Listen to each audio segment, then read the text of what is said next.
அண்மை செய்தி. ஆன்லைன் செயலியில் கடன் வாங்கியவர் தற்கொலை செய்து கொண்டிருக்கிறார். சென்னை புதுப்பேட்டையில் ஆன்லைன் செயலி மூலம் கடன் வாங்கிய நபர் தூக்கு போட்டு தற்கொலை செய்து கொண்டிருக்கிறார். தற்போது எழும்பூர் போலீசார் வழக்கு பதிவு செய்து விசாரணை மேற்கொண்டு வருகின்றனர். விவரங்களை செய்தியாளர் சாலமன் வழங்கிட கேட்கலாம். சாலமன் வணக்கம். இவர் தற்கொலைக்கான பின்னணி என்ன என்பது தெரிய வந்ததா? மேலும் விவரங்கள் என்ன? சென்னை புதுப்பேட்டையில் ஆன்லைன் லோன் ஆப்பில் கடன் வாங்கிய வாலிபர் நேற்றிரவு தூக்கிட்டு தற்கொலை செய்து கொண்டுள்ளார். குறிப்பாக இவர் குவிக் கேஷ் ஆப் என்ற ஆன்லைன் லோன் ஆப் மூலமாக இவர் 1000க்கும் மேற்பட்ட கடனை வாங்கியதாக கூறப்படுகிறது. குறிப்பாக 30,000க்கும் மேற்பட்ட ரூபாய் இவர் கடன் வாங்கியதாக கூறப்படுகிறது. இந்த கடனை அடைப்பதற்காக இவர் பல்வேறு நபர்களுடனும் கடன் வாங்கியதாக தெரிகிறது.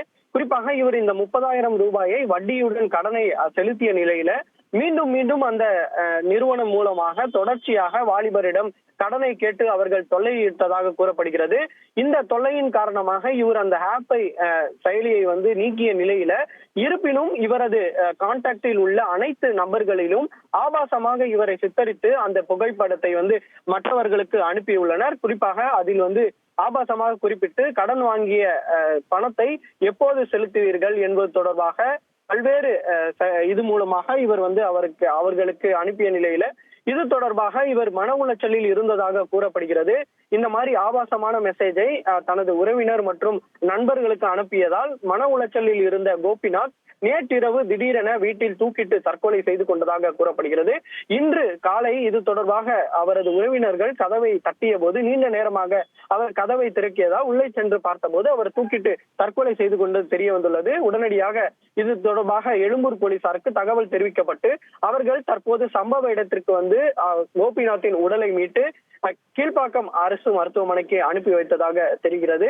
இதனைத் தொடர்ந்து பிரேத பரிசோதனை நிறையும் நிலையே இவர் எதற்காக தற்கொலை செய்து கொண்டார் என்பது தொடர்பான விவரமும் தெரிய வரும். தற்போது இவர் இது தொடர்பாக முன்னதாகவே வாட்ஸ்அப் ஸ்டேட்டஸ் ஒன்றை வைத்தும் தற்கொலை செய்து கொண்டுள்ளார். அந்த வாட்ஸ்அப் ஸ்டேட்டஸில் நான் செல்கிறேன், அப்பா அம்மா பாய் எனவும் குவிக் கேஷ் ஆப் மூலமாக யாரும் கடனை வாங்க வேண்டாம் எனவும் அந்த வாட்ஸ்அப் ஸ்டேட்டஸ் மூலமாக அவர் குறிப்பிட்டு விட்டு தற்கொலை செய்து கொண்டுள்ளார்.